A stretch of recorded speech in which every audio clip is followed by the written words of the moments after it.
Nalamiis nga pa nagkablao all the way from Cordillera, especially here sa Benguet.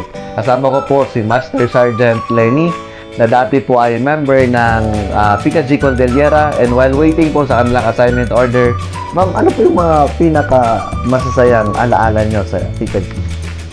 Okay, before anything else, batiin ko muna yung mga people of Cordillera na napaka-accommodating at napakabait ang mga tao dito sa Cordillera, promise. Mag-3 years na ako dito at na-find out ko talaga na very accommodating ang mga Cordilleran's.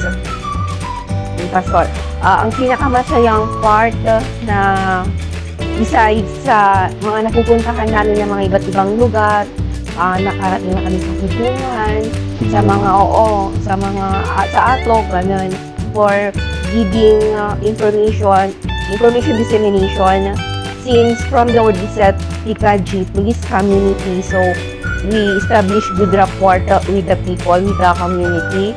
So, in our little own way, nakapagbibigay kami ng informasyon, mga bagay na dapat nilang malaman para hindi sila mawala sa landas.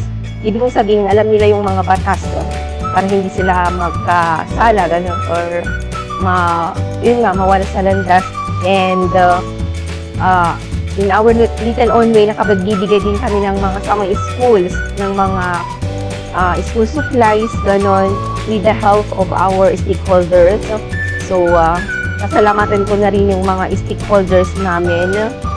And, ayun, nakalimutan ko pala na nagagampanan namin to with our team leader na si Ma'am Juliet Licaga, na napakabait din. Ayun. So, ang pinakamasaya ni ma'am is yung magbigay ng informasyon, di ba? No? Mga informasyon, magbigay ng guidelines sa mga kabataan at magbigay ng tulong sa kanila.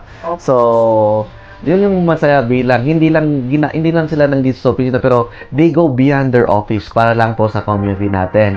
At saka, ma'am, nakakatulong ba ang mga spiritual sector or life coach na sumasama sa inyo sa mga community natin? Yes, Pastor. Kasi yung impact ng with the religious sector, sila kasi yung nag-boost sa amin para to direct in para hindi kami manihis sa mga bagay-bagay na nakakaano dito sa mundo.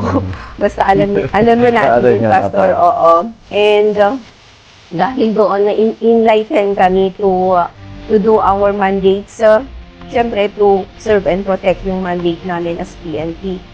Pero kung nasaan ka, yung specific task or responsibilities namin, yun na yung community relations, yun na bagay, gustong-gusto ko.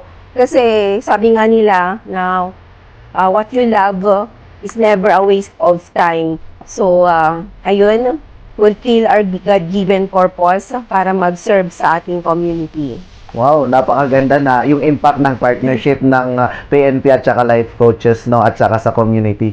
So makikita natin mga kapatid na importante po ang ating partnership sa PNP. So, inuulit ko po sa ating mga life coaches at PNP personnel, maging partner po tayo. Ma'am, magbigay po kayo ng konting challenge sa mga life coach natin na nanonood. Challenge? Ano lang, sustain. Kasi sa PNP organizations natin, hindi natin maiiwasan pabago-bago ang command, leadership, gano'n. So, we need our life coaches to sustain or to maintain na i-guide ang PNP organizations. That's what I mean, Pastor. So, kita natin talaga na ang life ng PNP is mahirap, pero they are flexible naman, di ba? Flexible naman po. So, sa mga kapwa pa life coaches, huwag tayong magsawa na tulungan din sila sa pag-pray at magbigay tayo ng spiritual guidance sa kanila. Muli po, ako si Pastor Jason.